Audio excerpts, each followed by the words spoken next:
Assalamualaikum warahmatullahi wabarakatuh. Jadi, ini adalah video pertama gue tentang bacain tweet horor yang tersebar di Twitter. Untuk video selanjutnya mungkin gak cuma horor sih, ada tentang sejarah dan peristiwa-peristiwa yang tersebar di Twitter. Kali ini gue akan bahas salah satu tweet dari akun Twitter @mvv_mystic. Kali ini tweetnya tentang hantu Tok-Tok Madiun. Cerita horor berdasarkan kisah nyata. A Thread.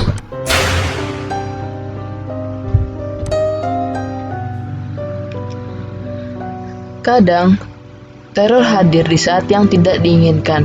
Bahkan ketika yakin bahwa mereka tidaklah ada, kita justru mendapat pembuktian agar jangan sombong, karena mungkin hati dan raga tidak akan sanggup menahan ketakutan ketika berhadapan dengan penampakan mereka. Cerita ini diangkat dari kisah nyata narasumber yang tidak mau disebutkan namanya berusia 17 tahun.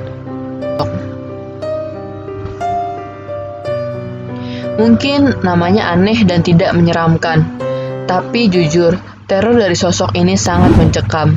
Kemunculan dia terkenal di desa tempat gue tinggal dan desa-desa sebelah. Awalnya gue sendiri gak percaya sama sekali tentang urban legend ini. Gue anggap ini remeh dan isapan jempol belaka. Tapi berhubung nyokap sendiri yang cerita dan mengalaminya langsung, ya mau gak mau akhirnya gue mesti percaya.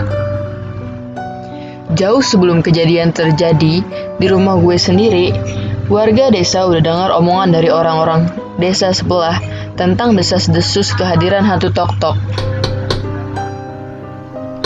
Kabar ini menyebar dari bapak-bapak waktu ngumpul di warung kopi ataupun ibu-ibu yang gosip di pasar. Kebetulan di desa ini hampir semua rumah punya balai-balai dari bambu di teras. Atau bisa dibilang pondok kecil gitulah, bisa buat duduk-duduk ataupun tiduran pas siang hari. Pokoknya kalau nyari di desa-desa yang deket sawah pasti ketemu. Ada yang lebar bisa buat tiduran, ada yang bentuknya kayak bangku memanjang. Kehadiran hantu Tok-Tok ini sangat erat hubungannya dengan keberadaan balai-balai itu. Kenapa? Karena hantu Tok-Tok meneror satu rumah per malam dan khusus buat rumah yang di terasnya ada balai-balai bambunya. Dan waktu kehadiran hantu Tok-Tok ini seringnya sekitar jam 1 dini hari. Teror ini begitu terasa karena kemunculan hantu ini merata. Bergilir-giliran tiap rumah, mulai dari ujung desa sampai ketemu ke perbatasan desa lain. Nggak pernah ada di rumah yang didatengin 2 kali. Tapi semua yang punya balai bakal ngerasain kehadirannya. Oh, jadi guys, jadi setiap rumah yang punya balai itu bakal didatengin satu-satu. Tapi dia nggak bakal datang ke tempat yang sama. Menurut orang yang pernah ngeliat, hantu ini memiliki sosok pria tua dengan baju compang-camping dengan kupluk lusuh dan berwajah pucat pasi. Bajunya sobek-sobek tapi tanpa darah. Ada teman ayah gue yang berasal dari desa sebelah mengaku ngeliat itu hantu mulai dari datang sampai ngilang cuma 15 menit antara pukul 1 sampai jam 1.15 dini hari.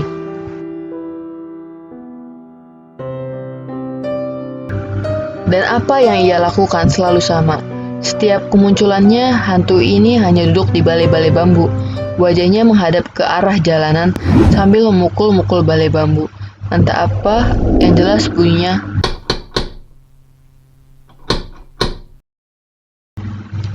Ini juga yang jadi alasan kenapa disebut hantu Tok-Tok. Karena suara yang timbul di setiap kehadirannya. Suara tok-toknya kedengaran jelas. Biasanya kalau udah bunyi gitu, pemilik rumah bakal buru-buru kunci pintu dan gak lakuin apapun. Awalnya gue kepikiran, paling cuma orang tunawisma yang lagi nyari tempat istirahat. Make sense kan? Tapi semua terbukti salah. Kata teman ayah, setelah 15 menit, hantu orang Tok-Tok menghilang kayak asap. Bener-bener menghilang gitu aja, menghilang secara tiba-tiba. Bukan berdiri lalu berjalan, bukan, tapi benar-benar ngilang. Sementara itu, penggiliran rumah yang didatangi hantu ini terus berlangsung, dan akhirnya seluruh rumah di desa sebelah sudah disinggahi hantu tadi. Sekarang giliran masuk si hantu Tok-Tok ini ke desa gue. Benar saja, akhirnya ada orang desa yang aku balik di depan rumahnya udah didatengin sama itu hantu.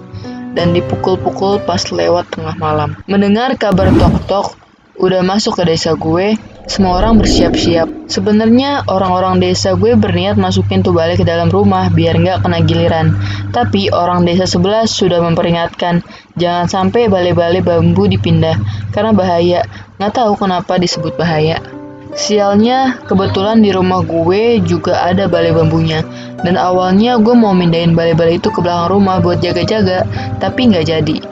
Sebulan setelah berita orang desa gue mulai kena, tibalah giliran rumah gue yang kena samper sama itu hantu. Waktu itu jam 12-an lewat kata nyokap. Beliau masih sibuk bungkusin kue-kue orderan orang yang paginya mau diambil. Kebetulan nyokap punya usaha kue dan bisa ngerjainnya sampai tengah malam. Dekat-dekat jam 1 malam, nyokap dengar sesuatu ketukan dari teras. Dari arah luar, tapi nyokap masih lanjut kerja dan selang beberapa menit kemudian bunyi lagi. Terus menerus. Nyokap gue cuma diam, bener-bener ngedengerin, nggak ngelanjutin kerjaan, tapi juga nggak beranjak dari tempat duduknya. Nyokap tahu di luar sana sosok itu sedang muncul. Menurut beliau juga, sekitar 10-15 menit bunyi itu secara konstan bunyi dari arah luar, lalu berhenti. Tapi pengalaman yang dialami nyokap itu biasa saja. Puncak ceritanya ada yang lebih parah dari apa yang nyokap alamin. Untungnya ini bukan terjadi di rumah gue. Jadi dulu ada tetangga gue yang orang kaya, namanya Mbak Tri. Dan dia sama sekali nggak percaya dengan adanya sosok ini. Dialah korban teror terburuk dari sosok hantu tok-tok ini. Mbak Tri, dia belum punya anak dan ditinggal suaminya kerja di Jakarta.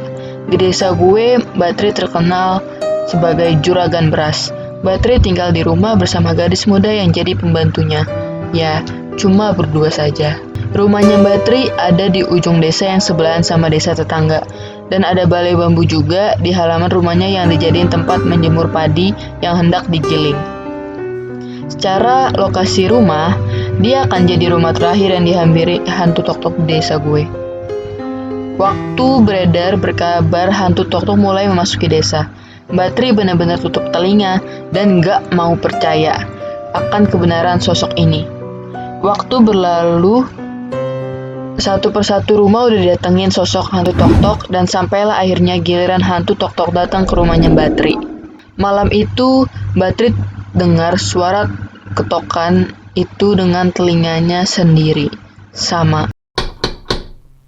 lewat tengah malam selama beberapa menit. Pada momen itu barulah dia percaya, dan seketika jadi yang paling panik karena ketakutan bahwa sosok itu memang benar ada. Walaupun Mbak Tri tidak melihat sosok hantu itu, hanya suara tok-tok khas kehadirannya. Tapi Mbak Tri kayaknya benar-benar ketakutan sampai sebegitunya. Besoknya, mungkin karena panik, dia langsung menyuruh pembantunya ngebakar tuh balai di belakang rumah karena trauma. Dia khawatir sosok itu akan hadir lagi. Padahal tidak ada rumah yang didatangi 2 kali, dan warga juga sudah sempat bilang untuk nggak usah sampai segitu. Sayang, hasil perbuatan tergesa-gesa Mbak, padahal tidak ada rumah yang didatangi 2 kali, dan warga juga sudah sempat bilang untuk nggak usah sampai begitu. Sayangnya, hasil perbuatan tergesa-gesa Mbak Tri cukup fatal. Kabar yang tersebar, malamnya setelah Mbak Tri membakar balai-balainya, hantu orang tok-tok datang lagi ke rumahnya.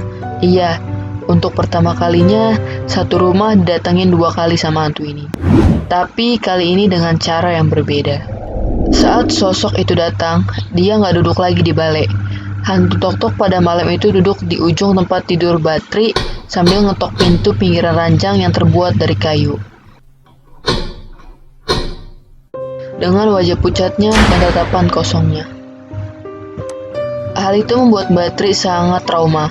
Mbak Tri langsung pindah dan sejak itu rumahnya Mbak Tri ditinggal oleh penghuninya dan dibiarin kosong begitu saja. Kepindahan Mbak Tri mungkin pilihan yang tepat karena kata orang-orang yang tinggal bersebelahan dengan rumah Mbak Tri, hantu itu sampai beberapa lama terus-menerus berada di rumah Mbak Tri. Banyak warga yang dengar suara ketukan dari dalam rumah Mbak Tri yang udah kosong itu tiap jam 1 malam. Suara ketukan khas hantu tok-tok. Ya, gue ngerasa dia sudah menemukan rumah yang pas untuknya tinggal. Dan belakangan gue kepikiran, kenapa balai bambu ini dilarang dipindahin ke dalam rumah? Ya, hantu tok-tok bukan ngincer di mana rumahnya, tapi di mana balainya. Lo taruh di kamar, ya hantu tok-tok akan datang ke dalam kamar. Gimana menurut kalian? Apakah juga pernah terjadi di desa-desa kalian atau di rumah-rumah kalian yang ada balai? Atau jangan-jangan sekarang kalian lagi bergegas untuk pindahin balai itu ke suatu tempat? Mendingan jangan, nanti kayak Mbak Tri lagi. Dan buat video-video selanjutnya, jangan lupa untuk subscribe dulu channel ini. Dan komen kalian mau request video atau treat apa yang akan gue bacain selanjutnya. Treat apa yang akan gue bacain untuk nemenin kalian, untuk menghibur kalian. Boleh taruh linknya juga di bawah. Terima kasih. Semoga mimpi kalian selalu indah dan gak ada yang ngetok.